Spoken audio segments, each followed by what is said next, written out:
Welcome to Sophia's family favourite. இன்றைக்கி நம்ம நண்டு வறுவல் எப்படி செய்கிறதுன்னு பார்க்கலாம். அதுக்கு முதல்ல கடாயில் 1 டேபிள் ஸ்பூன் ஆயில் சேர்த்துக்கோங்க. ஆயில் சூடானதுக்கப்புறம் ஒரு பெரிய வெங்காயம், ஒரு தக்காளி எடுத்து கட் பண்ணி அதில் சேர்த்துக்கோங்க. வெங்காயம் தக்காளியை நல்லா வதக்கணும். தக்காளி வெங்காயம் நல்லா வதங்கினதுக்கப்புறம் நம்ம அதில் நண்டு சேர்த்துக்கணும்.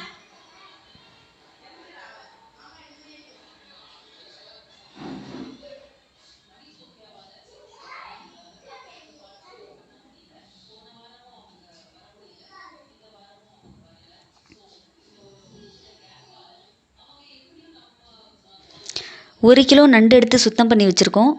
இப்போ தக்காளி வெங்காயம் நல்லா வதங்கிடுச்சு. இப்போ அந்த நண்டு நம்ம அதில் சேர்த்துக்கலாம்.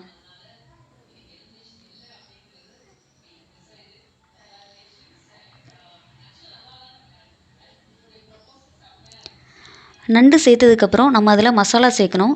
அந்த மசாலா அரைக்கிறதுக்கு ஒரு மூடி தேங்காய் துருவி எடுத்துக்கோங்க. அதோட 2 ஸ்பூன் ஜீரகம், 2 ஸ்பூன் மிளகு, 10 பல் பூண்டு சேர்த்து அரைச்சி எடுத்துக்கணும்.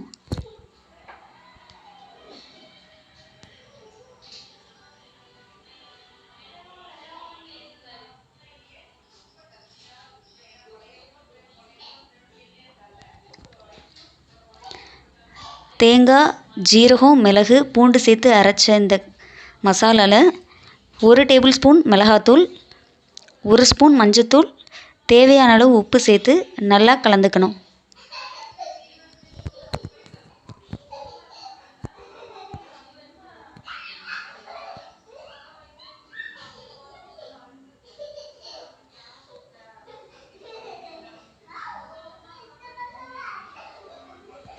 இப்போ இந்த தேங்காய் அரைச்ச மசாலாவை அந்த நண்டோடு சேர்த்து நல்லா நண்டு மசாலாவோடு சேர்கிற மாதிரி நல்லா கலந்து விட்டுக்கணும்.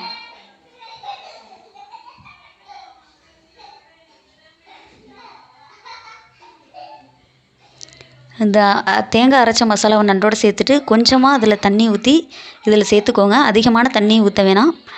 ஏன்னா நண்டு வேகும்போது அதில் தண்ணி விட ஆரம்பிச்சிடும். அதனால் அதிகமான தண்ணி சேர்க்க தேவையில்லை. நல்லா மசாலா நண்டு எல்லாம் சேர்கிற மாதிரி நல்லா கலந்து விட்டுக்கோங்க.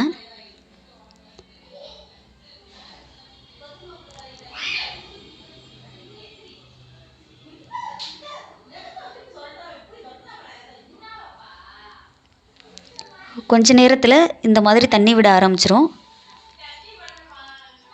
அதுக்கப்புறம் ஒரு 10 நிமிஷம் அப்படியே நண்டு வேக விடணும்.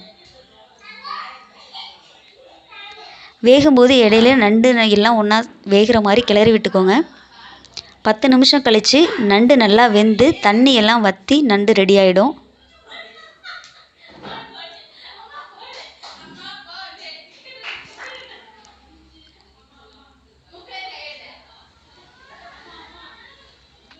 பத்து நிமிஷத்துக்கு அப்புறம் இந்த மாதிரி நண்டு ட்ரை ஆகிடும். தண்ணி எல்லாம் இல்லாமல் நண்டு ட்ரை ஆனதுக்கப்புறம் அடுப்பை ஆஃப் பண்ணிட்டு இறக்கிடலாம். அவ்வளோதான், நண்டு வறுவல் ரெடி ஆகிடுச்சு. Very simple. நீங்களும் வீட்டில் ட்ரை பண்ணி பார்த்துட்டு எப்படி இருக்குங்கிறத சொல்லுங்கள். இந்த ரெசிபி பிடிச்சிருந்தா லைக் பண்ணுங்கள், ஷேர் பண்ணுங்கள், மறந்துடாமல் சப்ஸ்கிரைப் பண்ணுங்கள். தேங்க்யூ ஃபார் வாட்சிங் திஸ் வீடியோ.